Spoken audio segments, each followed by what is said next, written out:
I'm Jessica Benson with USCFootball.com here with Dan Weber for a little instant analysis. We're back after Notre Dame offense is talking. I think the biggest thing on everyone's mind, though, is injuries. Yes, it is.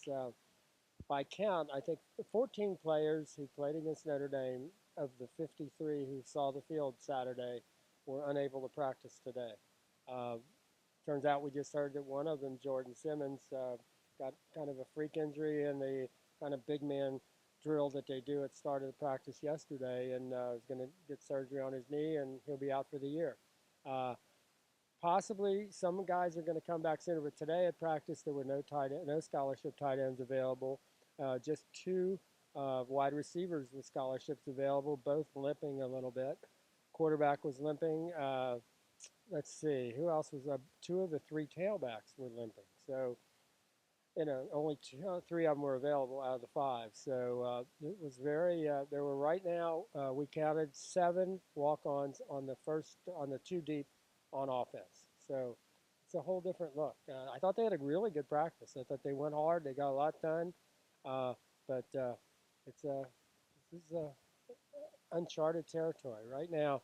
Just 39 guys that played against Notre Dame are ready to play against Utah.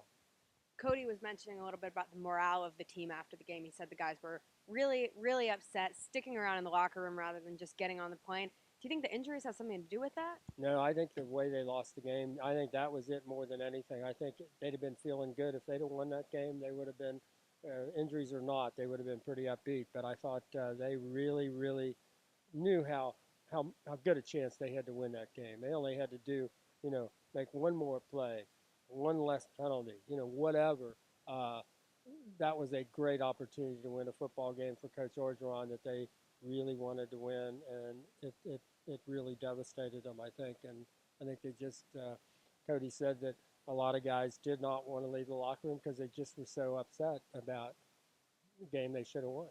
Yeah, I mean, you have a lot of penalties, but you also just got to chalk it up to a lot of missed opportunities in cases like that. Yeah, it was missed opportunities, I think, is how they're looking at it. Now they've got time to look at the injuries. Now the injuries are, catching up. Marquise was out. A lot of the guys came out after treatment.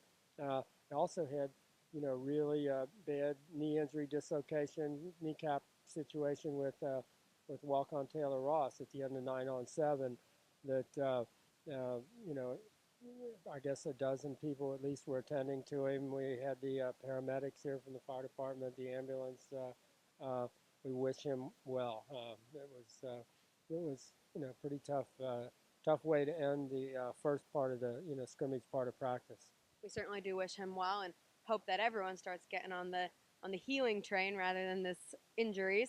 What does the team need to do as a whole now to face up against Utah this coming weekend? Well, I think they've got to be ready to do different things depending on who's going to be available. Clay Helton was saying they're going to have to go into the game with like 2 or 3 different personnel groups based on who's available or what happens during the game. So, he said we've really liked our 2 tight end offensive personnel group. I mean, you may not have 2 tight ends really available, or you may not want to play it that way. So he said they're going to try to be as creative as possible on offense and just see, what they can come up with. I thought they, did some nice things today. I thought Buck Allen and Silas Red had really good practices running the football. So we'll see.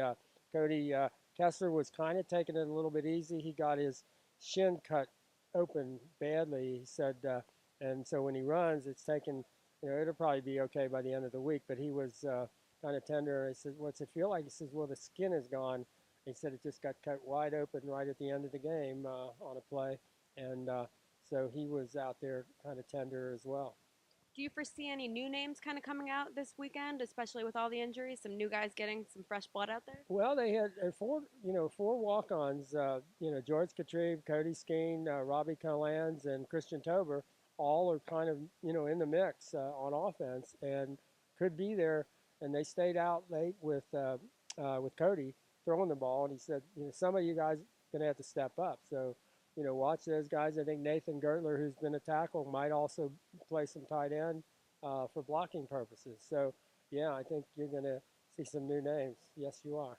Anything else you want to add? I think that I thought it, for a practice, it could have been kind of downbeat. I thought they got a lot out of practice today. So that's an upbeat kind of a thing. It's going to be here sooner than we know. And I know Utah probably Utah needs this game as bad as USC does, both 4-3, and they're going to know, USC's kind of, thin and kind of injured, and I think Utah comes after them real hard. And it's a Utah team that beat Stanford, so it's going to be a big, big game for USC Saturday. Going to be a big competition. Hopefully, we continue this upbeat opportunity going out there. I'm Jessica Benson. This is Dan Weber with Instant Analysis. You can catch more on uscfootball.com.